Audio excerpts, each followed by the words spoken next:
Hey everybody, welcome to another episode of Think Your Way to an Epic Life. And I've got a treat for you today that you will watch this one from the very beginning to the end and probably more than once, and you're going to share it with everyone.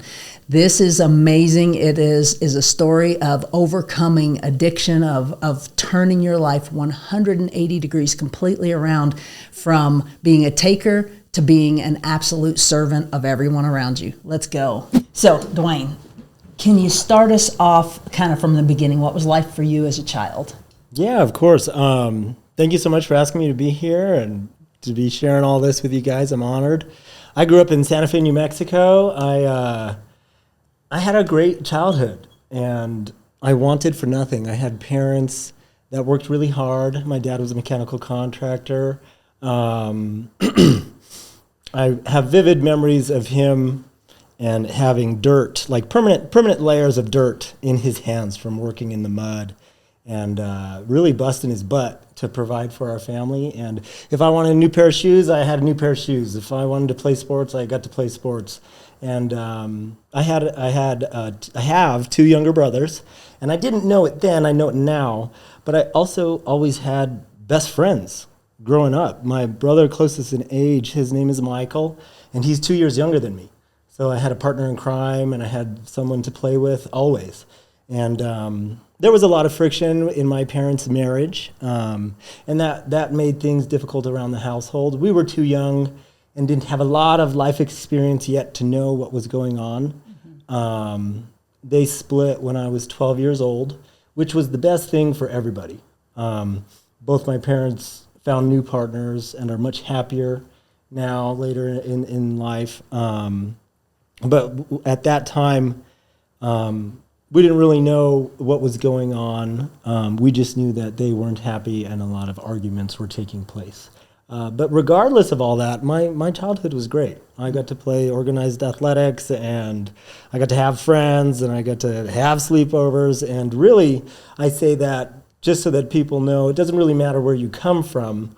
You can still suffer with addiction. You can still suffer with crazy thoughts. You can still suffer as an individual, even if you were given everything you ever wanted. Absolutely. And I do feel like there is almost a stigmatism about that, where people say the people who are drug addicts or alcoholics or whatever, they were bad always. They were just always bad, and they had a bad life, and it wasn't their fault. Not that it's anyone's fault, but like they had a rough life, and you're kind of walking proof that that's not the case. At all. Yeah, that's definitely not the case. There's no genetic precursor to say, okay, that makes you alcoholic or that makes you drug addict. I like to think that there was something lacking spiritually, and maybe I didn't have a great spiritual practice in my youth, but that wasn't anybody's fault. I just didn't have nice tools to use when I started experimenting with drugs and alcohol. Okay, and when did that happen? That happened when I was 14. I may have took a sip of something when I was 12, and it was bubbly and gross, and I didn't particularly care for it.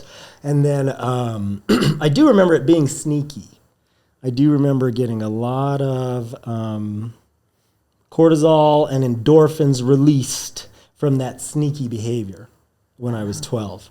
But then when I was 14, I was a freshman in high school, and I started playing varsity football there in Santa Fe. And I was playing with the seniors. And they were like, okay, cool, you wanna play with the big boys? And you can come party with the big boys. And it was my first football party, and I had, I don't know how many Coronas and some type of tobacco in my lip, and I went around the side of the house, and I vomited. And I found some girl and kissed her, and I was like, man, I can't wait to do this again. And that was kind of the start of my drinking career. Okay. Yeah, it was probably the highlight of my drinking career also. It never got much better than that. That was it. Yeah, I hear you. So Jim Rohn says that you become like the 5 people you spend the most time with. Sure. So as a parent now, how old are your kids? I have an 11-year-old, a 7-year-old, and a 3-year-old. If you saw your freshmen in high school hanging out with all the seniors, what would be your reaction? There would be some pause for concern. I might have to redouble my efforts in regards to communication. And okay, tell me who these people are. Tell me what time. Mm-hmm. Are you going to check in? Yeah, I would be a little concerned. Yeah, because it's important. It is important who influences you and who you allow to influence you. Okay, so you're partying your tail off. You're 14 years old, and where does that lead you? Keep going with that. So the drinking filled this spiritual void that I had mentioned earlier, but I didn't know that's what was going on. I just all of a sudden felt plugged in, connected to life, and like I belonged. I had more money in my pocket than I really had. I was stronger than I really was. I was taller than I really was, and I fit in. And I liked that.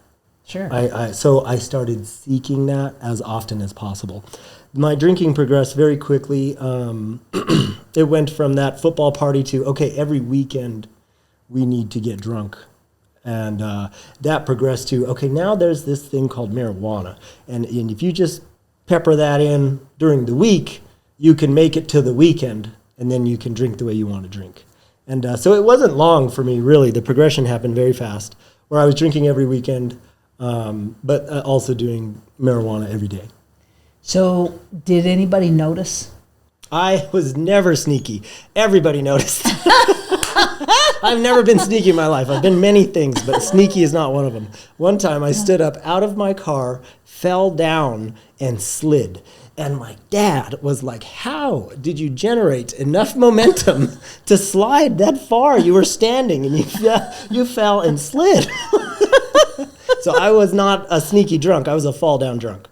Okay. That's the way I drink all the time. I'm 5'7", but I drink like I'm 6'7".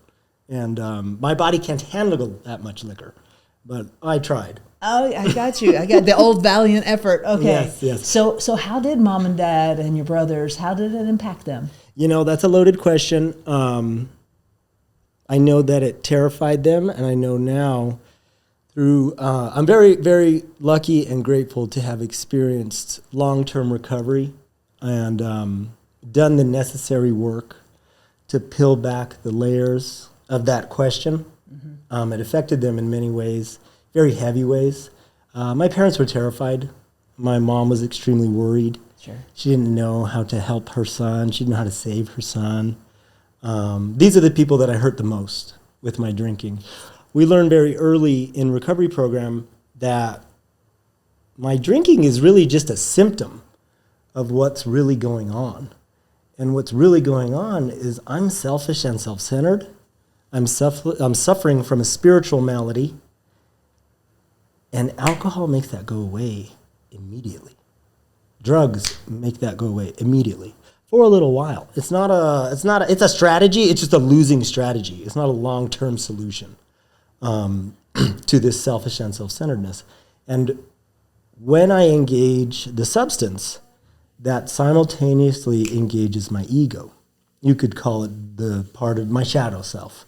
And that part of me likes to turn a blind eye. That part of me says, don't look at this, don't look at this. So I can participate in really horrific behavior and turn a blind eye. I know that I stole my mother's serenity. She had no inner peace during my 8 years of drinking. I know that I compromised. Did you know that then? No. Okay. Then I had a blind eye. Maybe internally I knew the God-centeredness, the God consciousness part of me knew. Right. But I wasn't willing to look at it. Right. Part of me knew. Part of me always knew. I knew that I would never articulate out loud, little brother, your physical safety means nothing to me. But that's the way I behaved often. Yeah. My dad, it really affected him also. He had 2 older siblings that were also alcoholic. And so he was really the only one in the family that knew what was going on. He could spot it. And he was also the only one in the family that ended up having good boundaries with me around my drinking. Basically, the verbiage is detach with love. It's I love you. Can you say that right to there? Yeah, detach with love is the verbiage that recovery groups use. And another way to say that is I love you, but that's yours. You need to keep that over there. Your drinking, your addiction, you cannot bring that over here. You need to keep it over there. And it's a firm boundary, and it's very difficult to put that boundary in place. Basically, he just called the cops on me if I was on the property. Like, I was not allowed to go around his house. Wow. And to do that to your own child is heartbreaking. Yeah. So I took his son away from him with drugs and alcohol. Yeah. I know what I did to him. Yeah. I know how it affected him. So that is part of your recovery, is going to him and absolutely talking through that. There's an amends process where we get to look at our side of the street and become willing to make it right. And an amends is not like an I'm sorry. Because I was sorry for a long time. Right. I lived a sorry existence. An amends is kind of like when you take a ripped piece of clothing to a tailor and you ask them to mend it, to put it back together. And that process is very powerful. And I got to sit across from him and say, Dad, I was wrong. I haven't been a good son, and this is what I did. And then I got to ask him if there was a way to make it right. And a lot of those things unfold slowly over time. An individual might not know exactly what to say, but it usually looks like a living amends. Like, keep doing this type of behavior, keep suiting up and showing up to the best of your ability, keep honoring your responsibilities, stay sober, keep living this way of life. That's usually what their response looks like. And then it's through time and repetition with changed behavior that that healing starts to take place and take root. I was famous for ruining Christmas. I ruined 4 consecutive Christmases in a row. And my family didn't know if I was alive or dead. They didn't know if I was coming to get the presents that were there for me underneath the tree. They took the presents back to Macy's. Like, I didn't get them. Good for them. Yes. Good for you guys. guys. That was a boundary. That was a healthy boundary. I didn't deserve the presents.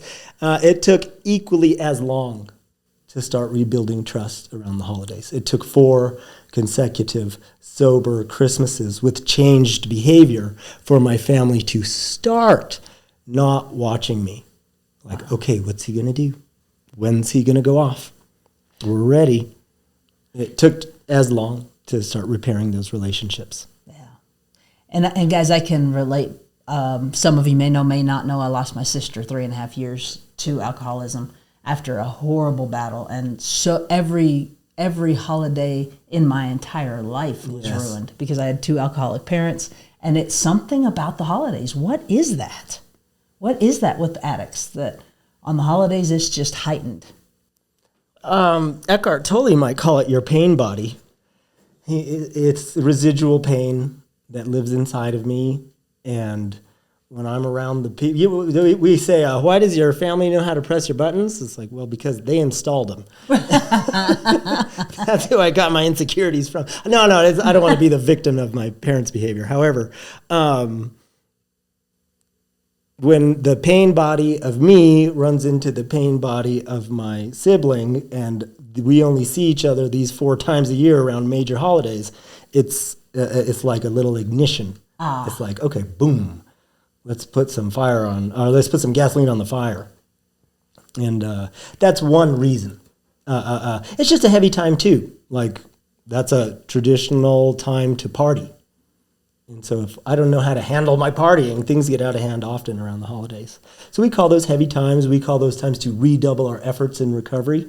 If I'm doing something that works, if prayer is helping me, if exercise is helping me, if meditation, whatever it may be, the tool that I'm able to use to help me live a better way of life, those are great periods of the year to redouble my efforts in regards to staying sober. And then having a good Christmas. Oh my God, I was famous for ruining Christmas, right? That was my MO. Mm-hmm. Last Christmas, they asked me to give the blessing for the whole family. Come on now.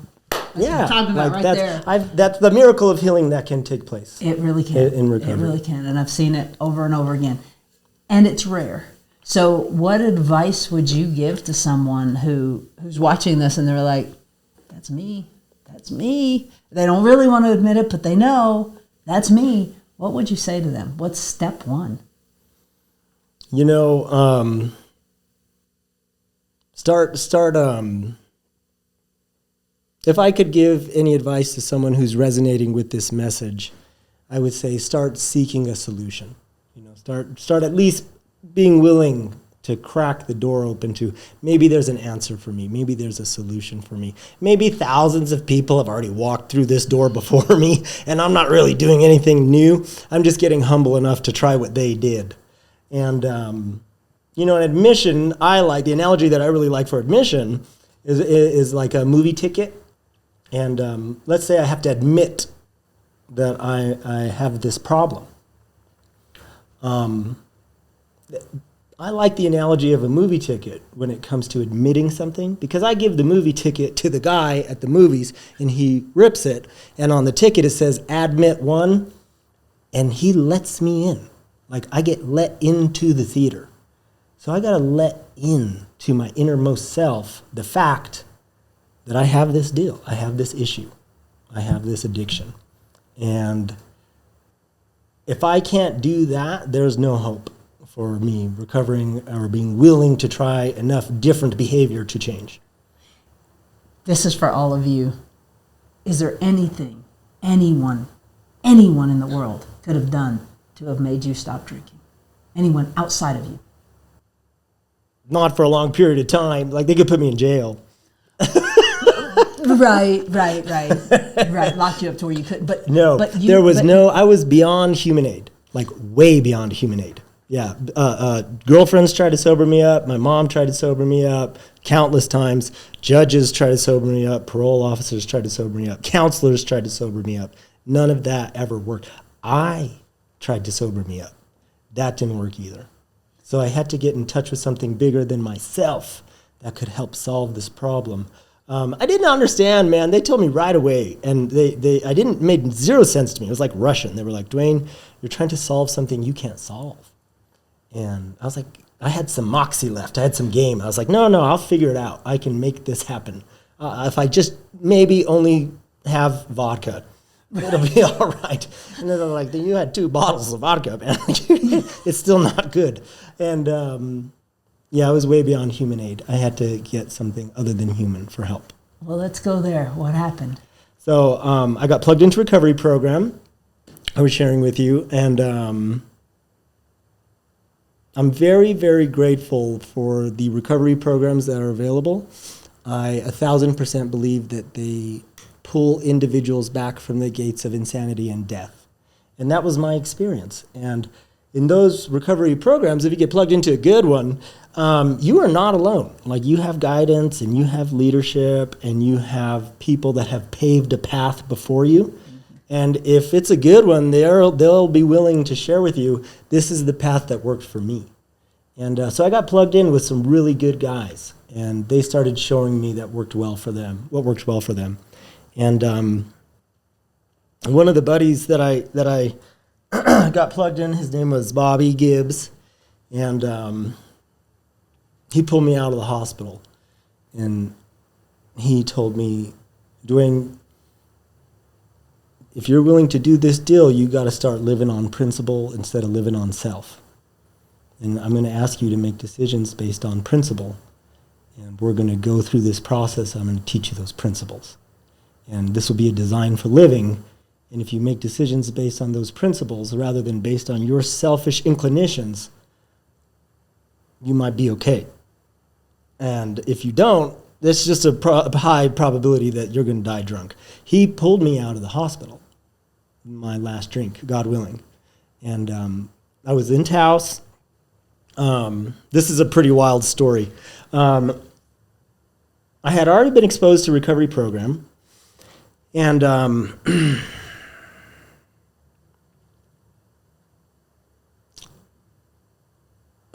so I was living in Taos at the time, and I was already 5 months, 20 days sober. And I was doing this process, and I had already been exposed to this gentleman. He was helping me, and he asked me to go get a job. And I'm not really like a middle-of-the-road type of guy. I got 2 speeds. I'm all or nothing. So I got 3 jobs. I was like, no problem. He was like, okay, pick one. I was like, no, I'll do all 3. He's like, that's not a good idea. And I was like, I'll show him. And I was working a 72-hour work week, slaving, trying to prioritize money over my connection with God. And something in the back of my mind said, cocaine would make this a lot easier. And I got drunk. And it took me 2 weeks drinking the way I drink to end up in the hospital. It was spring in Taos, but it had just snowed. And I was in the hospital. I had lost a shoe. I don't know where it went. For my first month in recovery, they called me One Shoe Lou. And this nurse was laying it on me. This nurse was like, you're going to die, honey. You're going to die drinking the way you drink. And I was like, I know. And she went down to the morgue and pulled a pair of shoes off of a dead guy to bring me a pair of shoes that I could wear when I was exiting the hospital, because it had just snowed. There was 6 inches of fresh snow that evening, God willing, my last drink there in Taos. And this is the picture-perfect image of the alcoholic. I was there in the hospital. I'm in the gutter. I'm bleeding, and my ego had already rebuilt. So I'm in the gutter, I'm bleeding, and I'm still judging people's shoes as they walk by. And I told her no. I said, no, I'm not wearing some dead guy's shoes. Don't you know who I am? And I'm black and blue, bloody all over. She was like, are you serious? And she was like, well, do you have anybody you can call? Can someone help you get out of here? And my the gentleman that I had already been in contact with, he used to say, I'm in the phone book. You can call me if you need help. And she brought me the phone book. And I was like, okay, well, Bobby Gibbs, he said he was in there. And I found his name. I called. I asked to talk to his girlfriend because I knew she'd be nicer. And he goes, you got me. What do you want? And I said, I'm in the hospital. Do you think you could come and get me? And you will never believe what he did. He came and got me. And he was that outstretched hand that was there for me when I asked for help. And God willing, in that moment, I became willing enough to do whatever it takes to not die drunk. And that was the depths of my alcoholism. That's what you would call a bottom. I believe there are bottoms underneath bottoms underneath bottoms. It could go as low as you want to take it. They say when you hit rock bottom, it's when you put your shovel down and stop digging. And I trudged out of the hospital in 6 inches of fresh snow with one shoe on, freezing. And I got in his car. It was spring in Taos. It hadn't had daylight saving yet. It was dark. And I got in his car, and it was an old little Jeep, and his Jeep said 5:30 on it. And I said, Bobby, is it 5:30 in the morning or is it 5:30 at night? And he said, Duane, it's 5:30 in the morning. And he came and got me 5:30 in the morning, and we plugged back in, and we started doing this deal. And I believe that I became willing enough to do whatever it takes not to die drunk. And they asked me to find something that would help. They asked me to find some higher power that was going to work for me, that I could do business with. And we had another good buddy. His name is Tate. And Tate was kind of like our avatar. He was like 6'6", Ralph Lauren, good looking, and his daily run was 6 miles, and he would just crush it. And he had more time than I had, so I really look up to him. And me, Tate, and Bobby went camping one day, and we were up at my family's cabin in the Pecos Wilderness. And Tate asked me if I wanted to go for a run. And I was like, what do you mean go for a run? Like in the woods? I was like, I don't really want to do that. No. And he was like, come on, let's go. I got to go for my run. You come with me. And I was like, really? He was like, yeah. I played at organized athletics. I was like, okay, I could hang. Hell yeah, let's go for a run, Tate. Let's do it. 6 miles later, I am bleeding, I am crying, and I cannot hang. And it was a nice administration of humiliation and humility for me. I got right-sized real quick because I couldn't hang with my buddy Tate. And I don't ever want to be the type of individual that can't hang. I'm competitive by nature. I wanted to be able to go on this run with him, and I couldn't. And I came back, and I saw this man that had been helping me, Bobby, that I was vulnerable with, and I broke open. I started crying. I started crying like a baby. And I believe that the ego is this outside shell around us, and when those moments of breaking open takes place, that's when God's light can shine in. And so maybe in that space, there's an opportunity to change. There's an opportunity to see a different perspective. There's an opportunity to heal. What started happening for me was I didn't want to be the type of guy that can't run with my buddy. So I started training in the woods there in Taos to go for these trail runs. At what elevation? 9,000 feet. For those of you who might be at sea level, let me tell you, that is a feat in and of just walking. Well, yeah, absolutely. Yeah. So the altitude is way different. The parking lot is 9,000 feet, and you run up from there. So you get to 11,000, 12,000 feet here in New Mexico. And that's where I was running. And basically I started running in the woods with a pretty egoic motive, like to be able to hang with my buddy. And I would go so far that I didn't think I was going to make it back. So I started asking something for help. I started tapping into something bigger than me. I found God running in the woods, asking for help. And that was 14 years ago. And I still have a spiritual, physical practice that I do daily today. I've built one of my entrepreneurships I've built around that idea, and I share the realm of health and wellness with others, and spiritual development at the same time.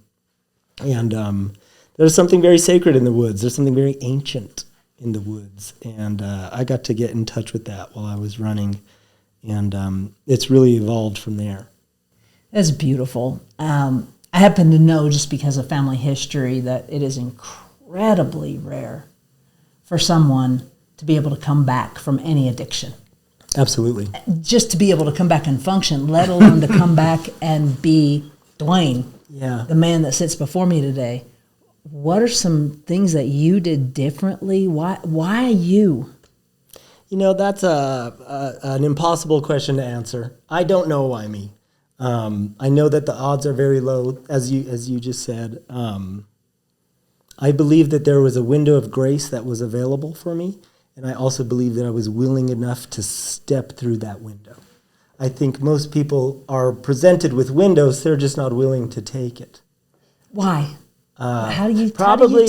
Yeah, there's not a straight answer for that. It's going to be different for everybody. But my answer for me for a long time was my ego wouldn't allow me.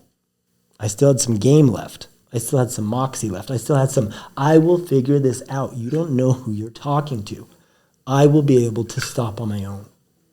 And, some literature that I really like is very clear. It says, only the drowning will grab the life preserve. Ooh. You don't need the life preserve if you can still swim. And I was drowning. I knew that I was going to die. You know, Ed Milet says the person you can help the most is the person that you used to be. And so you're helping lots of people. We share a coaching client, which I think is very interesting too. Yes, absolutely. That we're both coaching the same person, and that's how we got to know each other. And so when you're helping other people, what is it you do for a living for everybody? So I have a couple jobs. I'm a property investor here in Albuquerque, New Mexico. So I own rental properties, but I also have a personal training business where I take clients at the gym, and we focus on health and wellness. And then simultaneously, we work on positive mantra affirmations. I call myself an executive health coach.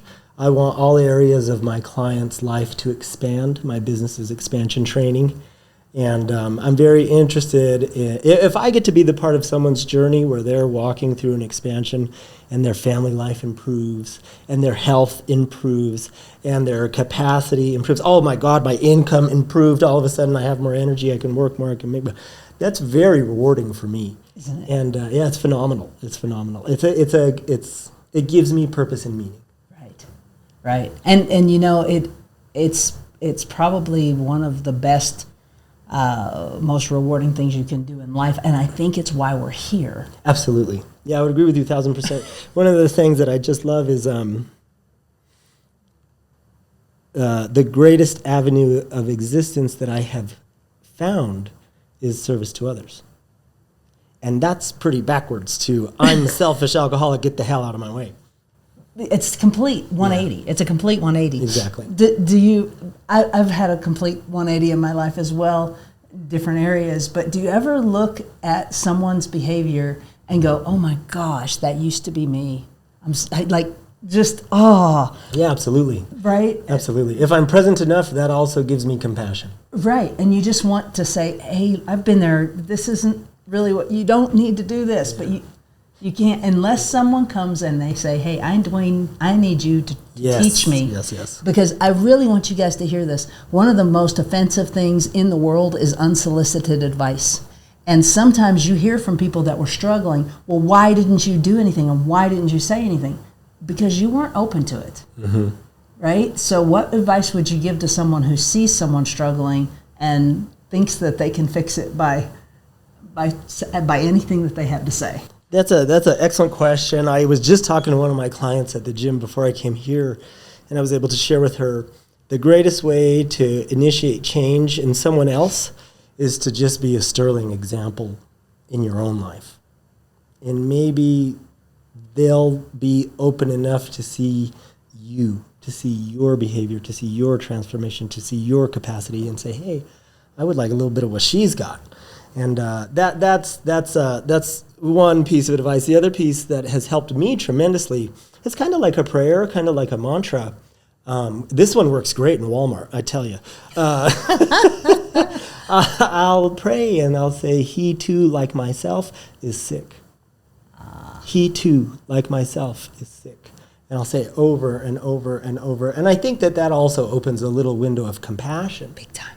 For me not to be judge and jury over my own brother over there who's struggling just the way I have struggled. Yeah, absolutely. But by the grace of God, there go I. Absolutely. You know, same. It literally, when you see someone on and the world I came up in, that was pretty much where I was headed, right? When you see somebody begging on a street corner or whatever, instead of judging them, be grateful it's not you.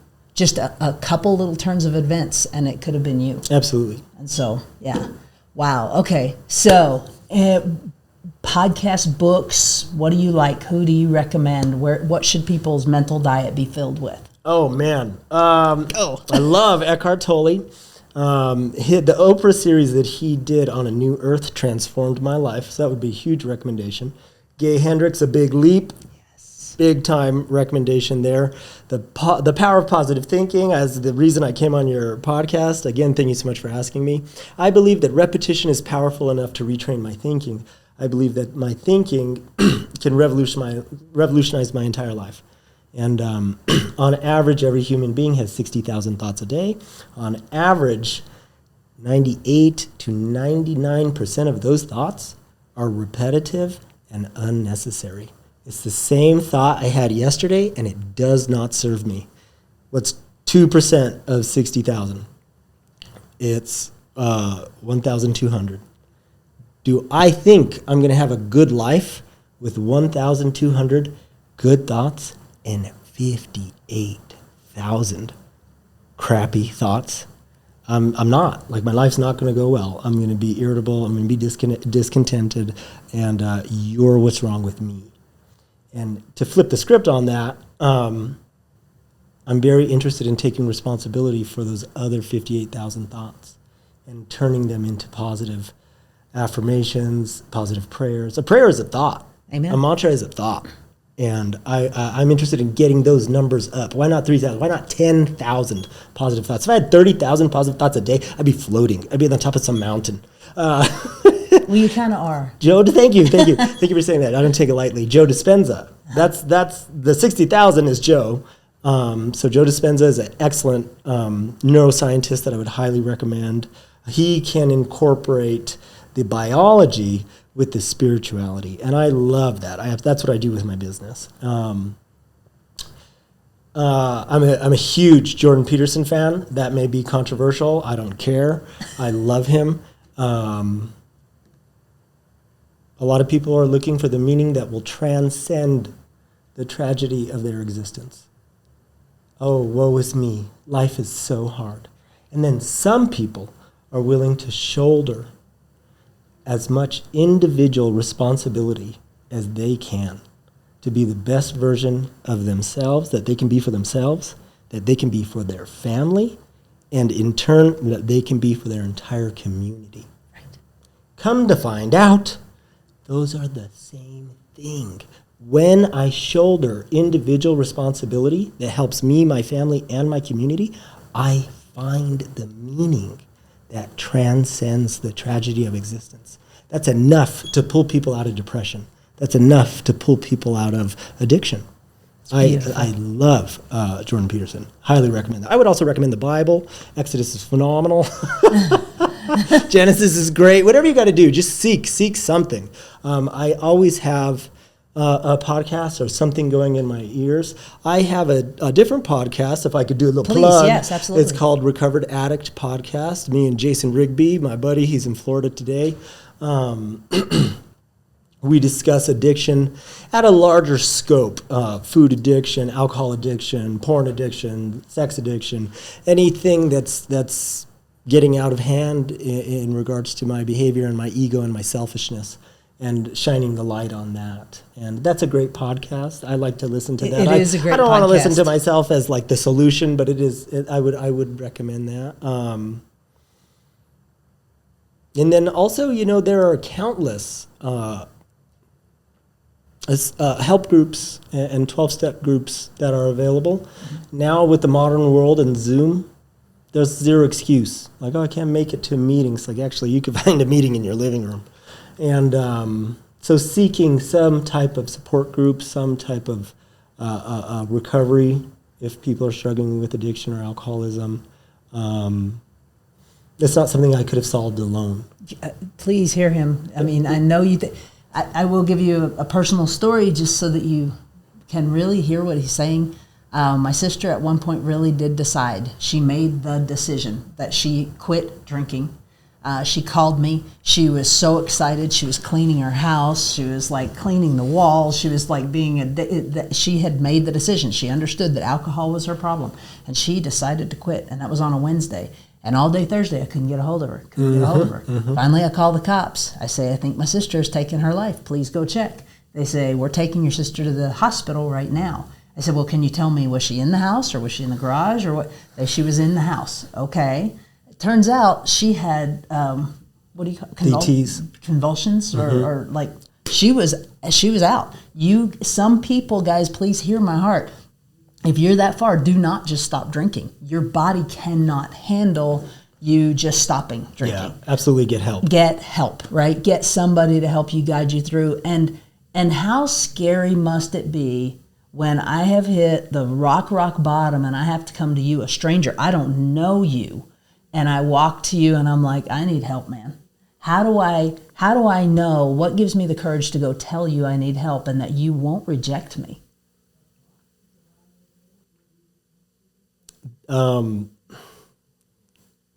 Again, sometimes only the dying will grab the life preserve. I just have to be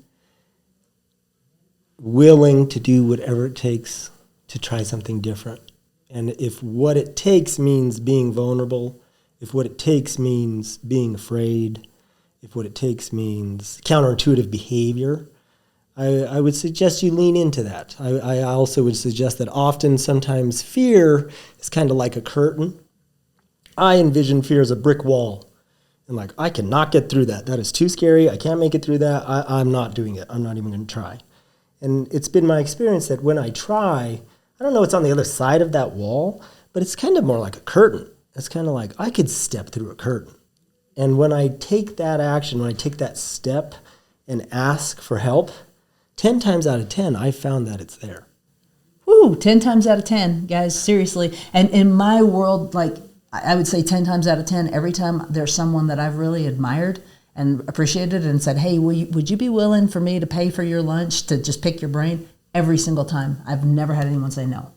So it might feel like nobody's willing to help you, but let me tell you, when you come with true humility, if somebody's not willing, they're just not the right person. Yeah, absolutely. And that opens the door for someone else to help you. There you go. There you go. Duane, man, I just love you already. This is so Thank cool. You so much for having me on. Being on yeah. Think Your Way to an Epic Life. Guys, you're going to share this one. I mean, you're going to share this one with everybody that you know. People need to hear this. They really do. And we'll put you can go train with him, or you can go to his podcast. We'll put links in. So thank you guys for being here. Excellent. Thank you so much again. It was an honor.